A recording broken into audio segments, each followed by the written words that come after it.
السلام عليكم. إذا بعد جفاف النهر هنا جبل من ذهب يتم استخلاص الذهب تصفيته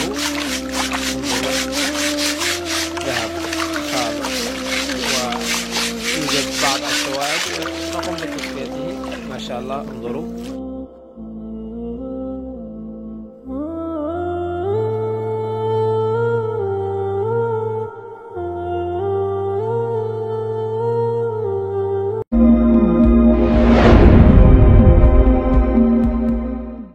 Assalamualaikum warahmatullahi wabarakatuh. Bagi yang belum subscribe, saya Hashim. Bagi yang dah subscribe, terima kasih. Hari ini saya nak share mengenai Sungai Furat dan Gunung Emas yang berada di bawah Sungai Furat. Video ini penting, jadi tengok video ini sampai habis agar tidak keliru nanti. Sahabat semua, air di Sungai Furat semakin mengering, sedangkan dulunya ia adalah sungai yang mengalir dengan deras. Tapi sekarang makin hari makin mengering, sehingga baru-baru ini seorang warga tempatan yang berada di sana telah pun melihat seakan timbul satu bandar yang berada di bawah air. Sebab nampak macam pintu gerbang dan makam kota purba yang kira-kira berusia 3.400 tahun yang lalu.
Sahabat semua, kenapa umat Islam kena ambil tahu mengenai Sungai Furat ini? Sebab ia bersangkut paut dengan keimanan seseorang Muslim mengenai sungai yang diperingatkan oleh Nabi SAW kepada kita semua. Sahabat semua, Sungai Furat ini panjang dan merupakan sungai terpanjang di Asia Barat. Sungai Furat bersama Sungai Tigris menjadi sumber air dan juga laluan penting. Sampailah ke hari ini, Sungai Furat masih membekalkan air bersih kepada jutaan pengguna sekitar Asia Barat, yang mana mata air dia bermula daripada negara Turki, kemudian sambung ke negara Syria, dan yang terakhir ia ke negara Iraq. Kepanjangan Sungai Furat ini adalah lebih kurang 2.781 km dan disebut juga Furat adalah dengan makna air tawar ataupun suci. Dan tempat yang disebutkan oleh Nabi SAW yang disebutkan Sungai Furat itu adalah terletak di negara Iraq. Sahabat semua, sebenarnya pada tahun 2019 sungai ini telah pun mengering dan timbul tinggalan kota purba milik empayar zaman dahulu muncul kembali pada tahun ini, dan dijangkakan sungai ini akan mengering lebih teruk pada tahun 2040. Dan sekarang pun kita dah boleh tengok beberapa empangan yang dibina di Asia Barat mula menyusut disebabkan perubahan iklim dan beberapa perkara lain, dan keadaan kemarau yang teruk yang berlaku di Iraq juga mencetuskan kebimbangan penduduk di sana kerana akan berhadapan dengan krisis kekurangan air. Sahabat semua, Iraq yang sering disebut sebagai tanah antara dua sungai, iaitu Sungai Tigris dan juga Sungai Furat, akan berdepan kemarau yang teruk dan akan menjejaskan negara ini pada tahun 2025. Dengan Furat akan kering sepenuhnya ke arah selatan, dan juga Sungai Tigris mempunyai aliran yang sangat terhad. Dan mengikut laporan, menjelang tahun 2035, 30% daripada bekalan air akan berkurang, dan menjelang pada tahun 2040 dijangkakan Sungai Furat dan Sungai Tigris akan kering dan hanyalah tinggal sejarah. Sahabat semua, berita mengenai air Sungai Furat yang menyusut sehingga menampakkan dasarnya akibat kemarau turut menarik perhatian, terutamanya dalam kalangan umat Islam, kerana ia adalah salah satu tanda kiamat. Dan dengan susutnya sungai Tigris dan Furat, penduduk tempatan menyaksikan beberapa perkara yang luar biasa, terutamanya di sungai Tigris.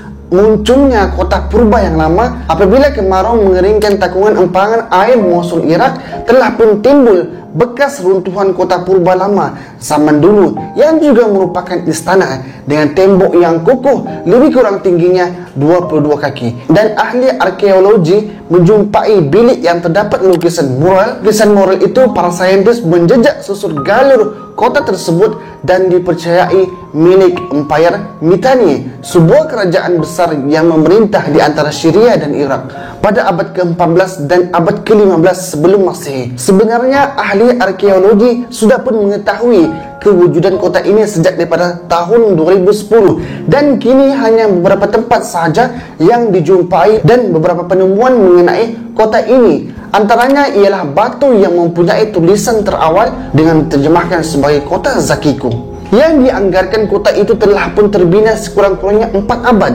Dan sahabat semua, itu hanyalah sebahagian kecil penemuan di sungai Tigris. Belum lagi penemuan di sungai Furat. Ada yang mengatakan bagaimana tamadun dahulu membina kota di bawah air.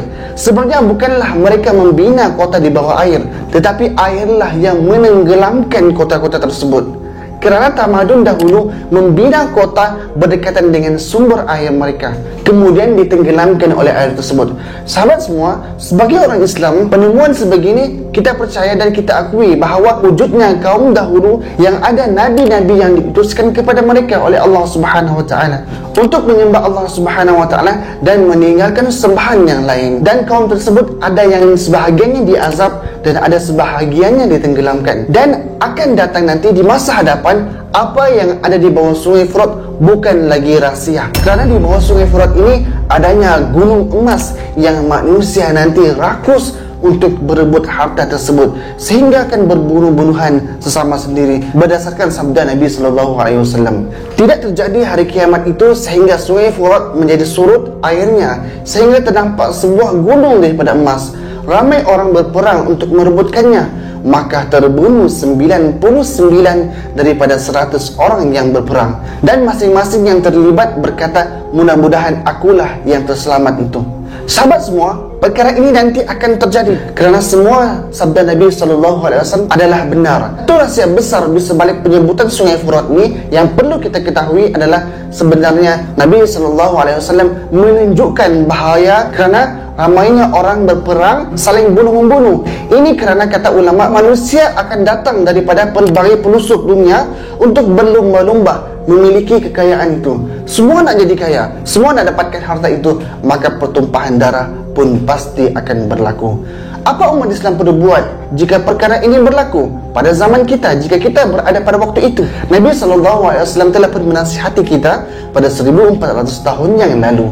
Sudah dekat suatu masa di mana sungai Furat akan surut airnya, lalu ternampak perbendaharaan daripada emas. Maka barang siapa yang hadir di situ, janganlah ia mengambil sesuatu pun daripada harta itu. Maka persoalan yang paling penting ialah apakah persediaan kita bagi menghadapi hari kiamat ini. Ini kerana ramai dalam kalangan kita yang sibuk dengan tanda-tanda hari kiamat, tetapi mereka lupa perkara yang paling penting adalah persediaannya. Kerana itu dalam hadis tadi sangat jelas, Baginda SAW memesan supaya tinggalkan harta itu, dan seharusnya kita perlu tumpukan pada amal ibadah, amal soleh, yang mana pada waktu itu hari kiamat sudah hampir.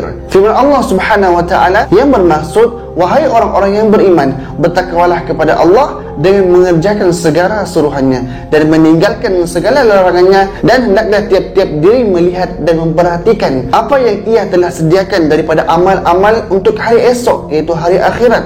Dan sekali lagi diingatkan, bertakwalah kepada Allah Subhanahu wa taala, sesungguhnya Allah amat meliputi pengetahuannya akan segala yang kamu kerjakan. Maka bentuk amalan yang perlu disediakan dalam menghadapi hari-hari yang dahsyat ini ialah, pertama sekali ialah kita pertingkatkan amal ibadah kita, sentiasa memperbaikinya. Kerana persediaan yang perlu kita hadapi pada waktu itu bukan wang ringgit, tetapi keimanan kepada Allah Subhanahu wa taala. Sabda Nabi sallallahu alaihi wasallam, orang yang cerdik, yang berakal adalah orang yang mempersiapkan dirinya dan beramal untuk hari setelah kematian. Sedangkan orang yang lemah imannya adalah orang yang jiwanya mengikuti hawa nafsunya dan berangan-angan kepada Allah Subhanahu wa taala bahawa Allah akan mengampuninya.